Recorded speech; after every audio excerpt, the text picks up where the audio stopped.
তোমরা সবাই এই বউ মাইনা নাও, আমি জীবনে বাইচে থাকতে এই বউ মানবো না। তোমাদের প্রবলেম কি জানো? হ্যাঁ, তোমরা কি চাও তোমরা সেটা জানো না।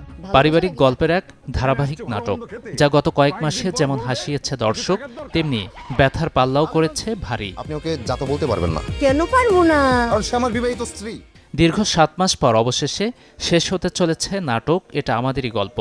স্বাভাবিকভাবে তাই মন খারাপ নাটকের শিল্পী কুশলীদের। তাদের নিয়ে এবার নির্মাতা উত্তরা শুটিং সেটে আয়োজন করলেন সংবাদ সম্মেলন। এদিন দর্শকদের সন্তুষ্টি অতঃপর সফলতার গল্প সাংবাদিকদের সাথে ভাগাভাগি করেন নির্মাতা মোস্তফা কামাল রাজ। বলেন, গল্পটি পাকিস্তানের নকল বলে মন্তব্য করেছেন কেউ কেউ। বিষয়টি সত্য নয়। এই নাটকটার নাম এটা আমাদেরই গল্প হওয়ার একটা বেসিক কারণ হচ্ছে এটা পাকিস্তানি স্টোরি থেকে আমি ইন্সপায়ার্ড হয়েছি। এই গল্পটা আমি আমাদের গল্প বানাইছি। আমি কনফিডেন্টলি বলছি যে এটা আমাদেরই গল্প, মানে এটা আমাদের গল্প বানানোর জন্যই নামটা দেওয়া, নাইলে কিন্তু এই নাম দিতাম না।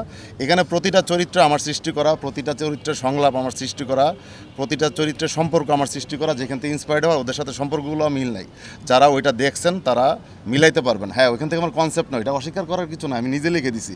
যেখানে আমি নিজে লিখে দিছি সেটা নিয়ে যারা সমালোচনা করে তাদের জন্য ধন্যবাদ ছাড়া কিছু বলার কিছু নাই।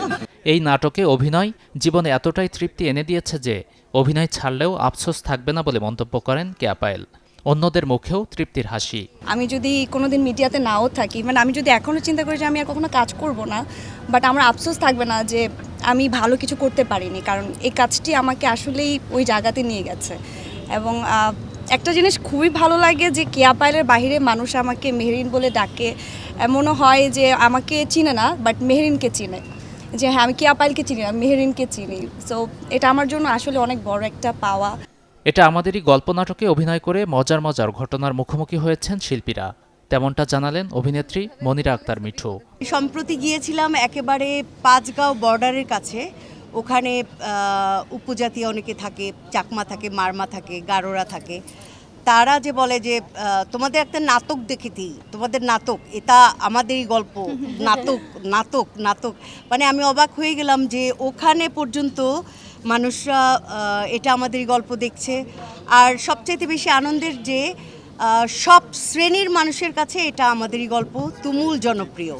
নাটক থেকে উধাও হয়েছে পারিবারিক মেলবন্ধনের গল্প, এমন ধারণাকে যেন ভুল প্রমাণ করল এটা আমাদেরই গল্প। পথে পথে পায়ে পায়ে ফিরে আসি ঘরে।